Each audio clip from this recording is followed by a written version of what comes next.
Olá, o tema de hoje é cisto renal, uma alteração bastante frequente no consultório do urologista.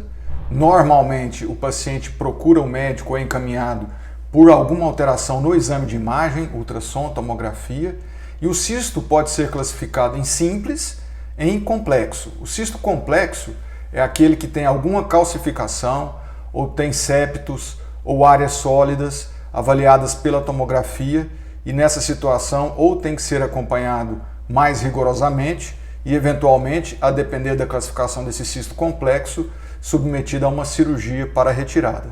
Agora o cisto simples não. Aproximadamente metade da população, a partir dos 40, 50 anos de idade, tem cisto renal simples se for feito um exame de imagem, ultrassom ou tomografia. Ele não leva sintomas, ele não tem que ser operado, a não ser casos excepcionais em que esse cisto é bastante grande, comprime estruturas do próprio rim ou estruturas vizinhas, ou rins que sangram com o cisto ou infectam com o cisto. Nessa situação pode haver necessidade de alguma intervenção cirúrgica. Mas o cisto simples normalmente não tem que ser abordado nem tratado. Esse cisto pode ser único, pode ser unilateral ou pode ser múltiplo e bilateral. Ainda assim, cisto simples. Isso é diferente da doença renal policística, que é uma doença genética e que pode cursar com insuficiência renal a depender da idade do indivíduo.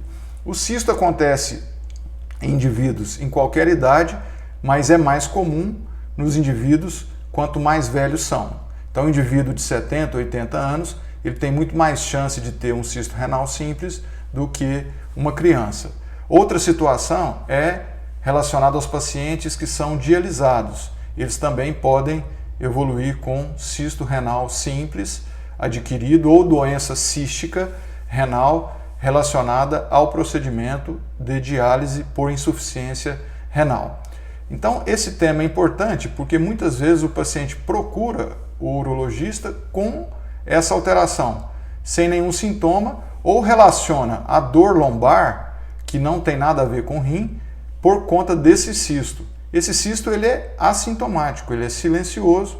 Na maioria das vezes a gente acompanha, até para que o paciente possa ficar tranquilo, mas o cisto simples ele não evolui para tumor, ele não evolui para complicações e é uma alteração bastante comum no dia a dia do consultório médico, do clínico, do urologista.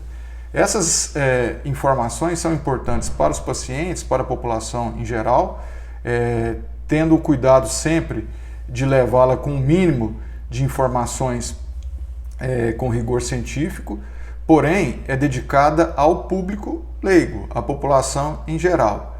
Nós objetivamos postar pelo menos um vídeo por semana, se possível até mais. O Instituto do Cálculo, Serviço de Urologia do Hospital Nasser Fayad, em janeiro de 2021, completará 20 anos e nesses 20 anos podemos já realizar vários procedimentos, várias cirurgias, vários atendimentos. Hoje contamos com o Dr. Luiz Augusto, urologista que faz parte do corpo clínico do Hospital Nasser Fayad, que veio a somar no serviço para propiciar para a população o melhor atendimento possível. Se você acha interessante esse tipo de informação, assine o canal Instituto Cálculo Renal Urologia ICR, assine e ainda ative o sininho para que você possa receber as notificações e objetivaremos sempre levar informações que possam acrescentar no dia a dia, na vida da população em geral.